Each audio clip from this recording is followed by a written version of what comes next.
भारतवर्ष की महानता है। ये हमारे लोकतंत्र की ही शक्ति है कि उसमें एक गरीब घर के पैदा होने बेटी, दूर सुदूर आदिवासी क्षेत्र में पैदा हुई बेटी भारत के सर्वोच्च संवैधानिक पद तक पहुंच सकती है। राष्ट्रपति के पद पहुंचना मेरी व्यक्तिगत उपलब्धि नहीं है, ये भारत की प्रत्येक गरीब की उपलब्धि है। मेरा निर्वाचन इस बात का सबूत है कि भारत में गरीब सपने भी देख सकता है और उन्हें पूरा भी कर सकता है।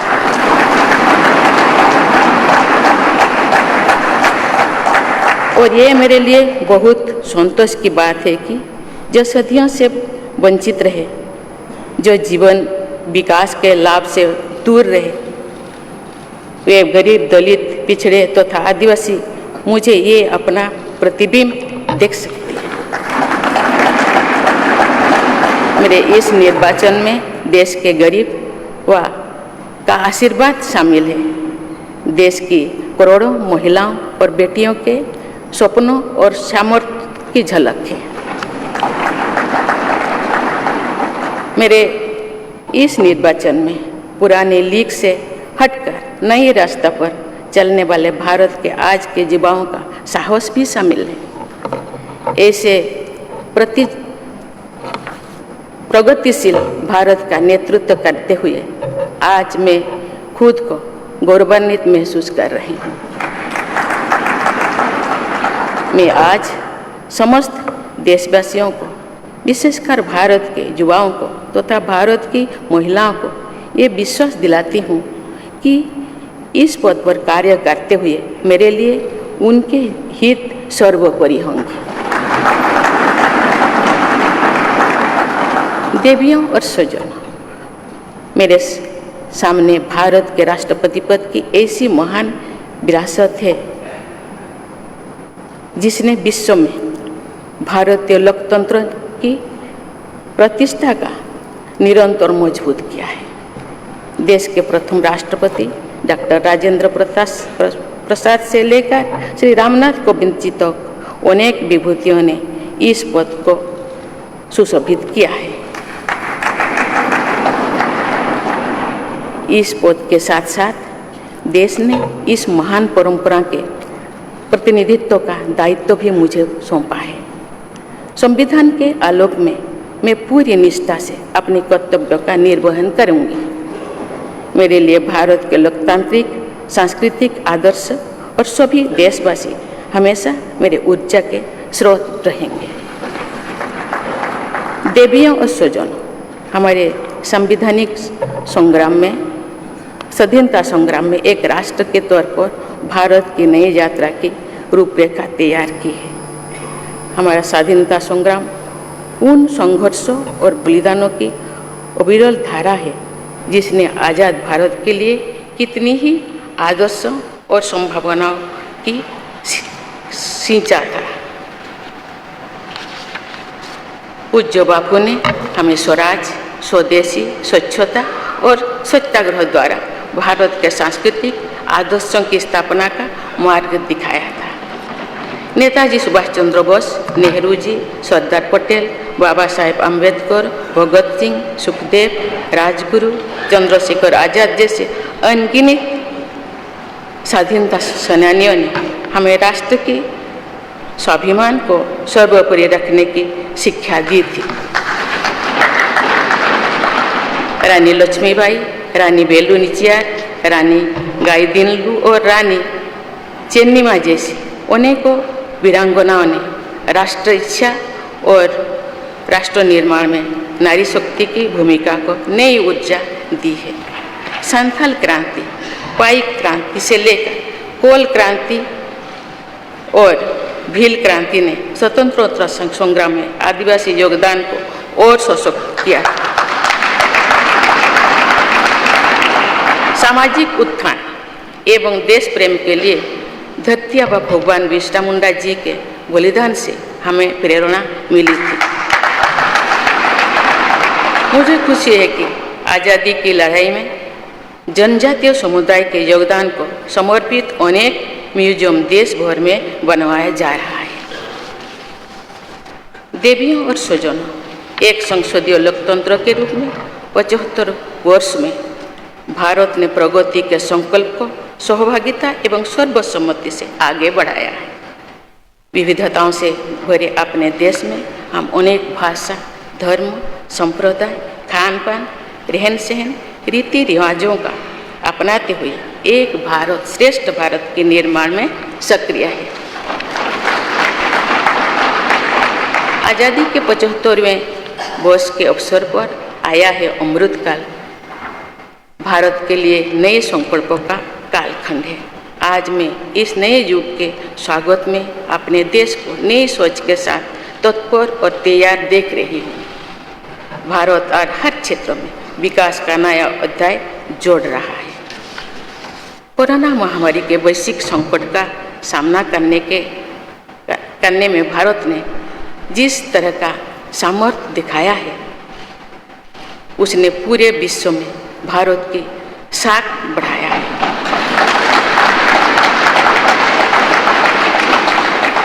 हम हिंदुस्तानियों ने अपने प्रयासों से न सिर्फ इस वैश्विक चुनौती का सामना किया, बल्कि दुनिया के सामने नए मापदंड भी स्थापित की। कुछ दिन पहले भारत ने कोरोना वैक्सीन की 200 करोड़ डोज लगाने का कीर्तिमान बनाया। इस पूरी लड़ाई में भारत के लोगों ने जिस संयम, साहस और सहयोग का परिचय दिया, वो एक समाज के रूप में हमारी बढ़ती हुई शक्ति और संवेदनशीलता का प्रतीक है। भारत ने इन मुश्किल हालात में न केवल खुद को संभाला, बल्कि दुनिया की मदद भी की। कोरोना महामारी से बने माहौल में आज दुनिया भारत को नए विश्वास से देख रही है। दुनिया की आर्थिक स्थिरता के लिए, सप्लाई चेन की सुगमता के लिए और वैश्विक शांति के लिए दुनिया को भारत से बहुत उम्मीदें हैं। आगामी महीनों में भारत अपनी अध्यक्षता में G20 ग्रुप की मेजबानी भी करने जा रही है। इसमें दुनिया के 20 बड़े देश भारत की अध्यक्षता में वैश्विक विषयों पर मंथन करेंगे। मुझे विश्वास है भारत में होने वाले इस मंथन से जो निष्कर्ष और नीतियाँ निर्धारित होंगे, उनसे आने वाले दशकों की दिशा तय होगी। देवियों और स्वजनों, दशकों पहले मुझे रायरंगपुर में श्री अरबिंदो इंटीग्रल स्कूल में शिक्षक के रूप में कार्य करने का अवसर मिला था। कुछ ही दिनों के बाद श्री अरबिंदो जी की 150वीं जन्म जयंती मनाई जाएगी। शिक्षा के बारे में श्री अरबिंदो के विचारों ने मुझे निरंतर प्रेरित किया है। जनप्रतिनिधि के रूप में विभिन्न पदों पर कार्य करते हुए और फिर राज्यपाल के रूप में भी मेरा शिक्षण संस्थानों के साथ सक्रिय जुड़ाव रहा है। मैंने देश के युवाओं के उत्साह और आत्मबल को करीब से देखा है। हम सभी के श्रद्धेय अटल जी कहा करते थे कि देश के युवा जब आगे बढ़ते हैं तो वे सिर्फ अपने ही भाग्य नहीं बनाते, बल्कि देश का भी भाग्य बनाते हैं।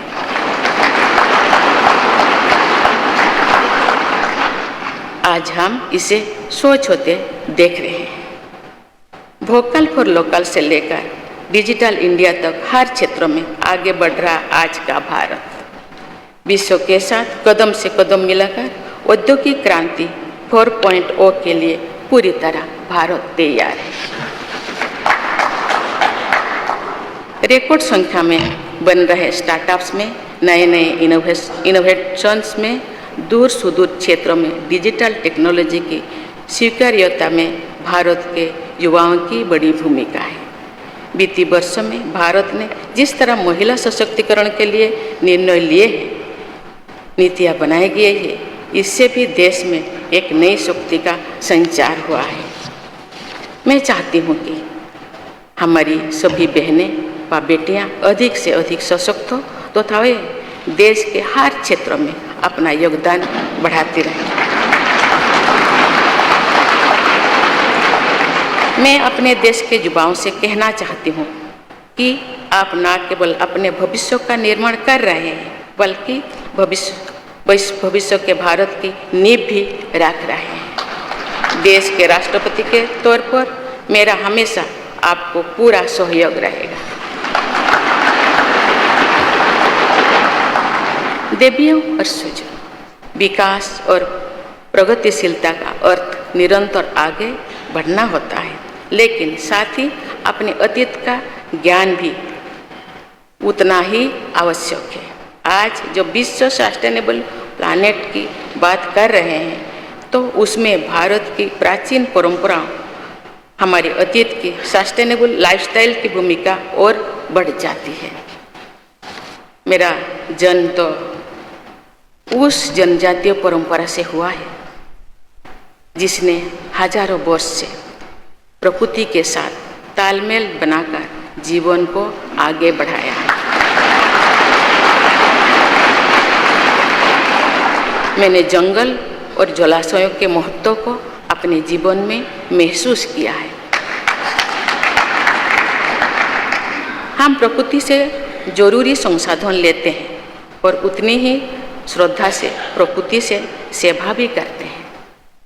यहाँ संवेदनशीलता का आज वैश्विक अनिवार्यता बन गया है। मुझे इस बात की प्रसन्नता है कि भारत पर्यावरण संरक्षण के क्षेत्र में विश्व का मार्गदर्शक बन रहा है। देवियों और स्वजनों, मैंने अपने अब तक के जीवन में जौन सेवा में ही जीवन की सार्थकता को अनुभव किया है। श्री जगन्नाथ क्षेत्र के एक प्रख्यात कवि भीम भोई जी की कविता की एक पंक्ति है, मो जीवन पछे नरक के पड़ी थाउ जगत उद्धार।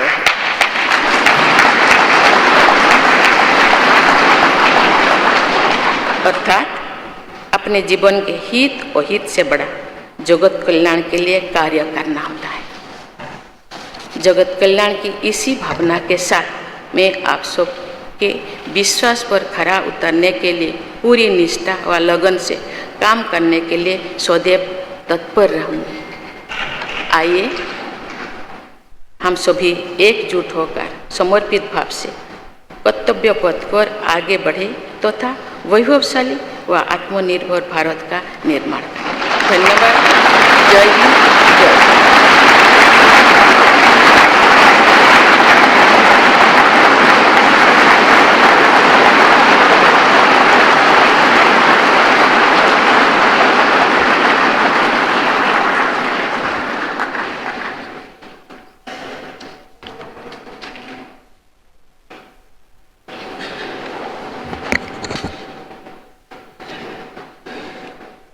Honorable President, Srimati Draupadi Murmu ji, respected Sri Ramnath Kovind ji, Prime Minister Sri Narendra Bhai Modi ji, Speaker of Lok Sabha Sri Om Birla ji, Chief Justice of India Sri N.V. Ramana ji, respected parliamentarians, other dignitaries, brothers and sisters, and my dear fellow citizens, Namaskar.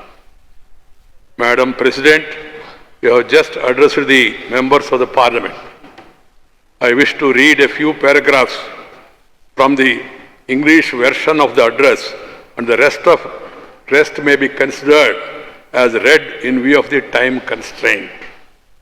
I express my heartfelt gratitude to all members of Parliament and legislative assemblies for electing me to the highest constitutional post of India. Brothers and sisters, we have to work at a fast pace in this Amrit Kal to fulfill the expectations of our freedom fighters from the citizens of independent India. In these 25 years, The path to attain the goals of Amrit Kal will proceed on two tracks, Sabka Prayas or Sabka Kartavya, everyone's efforts and everyone's duty. The new development journey towards the bright future of India has to be undertaken by our collective efforts following the path of duty. We will be observing Kargil Vijay Divas tomorrow, July 26th. This day is a symbol of both the bravery and the restraint of the Indian armed forces. Today, I extend my best wishes in advance to the armed forces of the country and to all the citizens of India. Brothers and sisters, growth and progress mean continuously marching ahead, but equally important is awareness about one's past. Today, when the world is talking about sustainable planet, the role of India's ancient traditions and sustainable lifestyle becomes more important. I was born in the tribal tradition which has lived in harmony with the nature for thousands of years. I have realized the importance of forests and water bodies in my life. We take necessary resources from nature and serve nature with equal reverence. This sensitivity has become a global imperative today. I am happy that India is guiding the world in the field of environmental protection. Brothers and sisters, in my life so far, I have realized the meaning of life only through public service. There is a line from the poem of Bhim Bhoi Ji, a famous poet of Sri Jagannath Kshetra. Mo jibana bacche, narke paditav, jagata uddar hev. That is, working for the welfare of the world is far greater than one's own interest. With the spirit of welfare of the world, it always be ready to work. All of us, with full devotion and dedication, to live up to the trust you all have reposed in me. Let us all unite and move forward on the path of duty with a dedicated spirit to build a glorious and self-reliant India. Thank you. Jai Hind.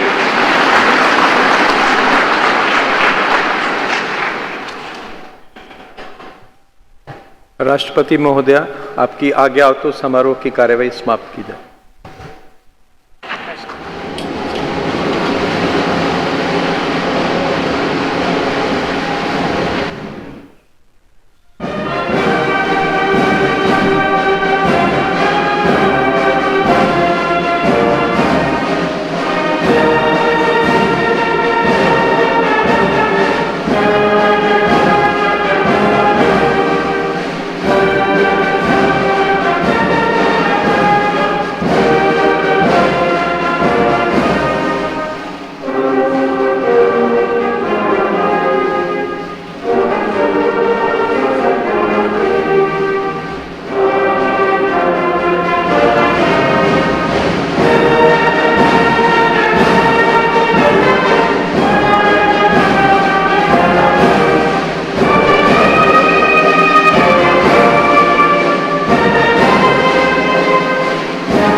नमस्ते करेंगे।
आज़ादी का अमृत महोत्सव।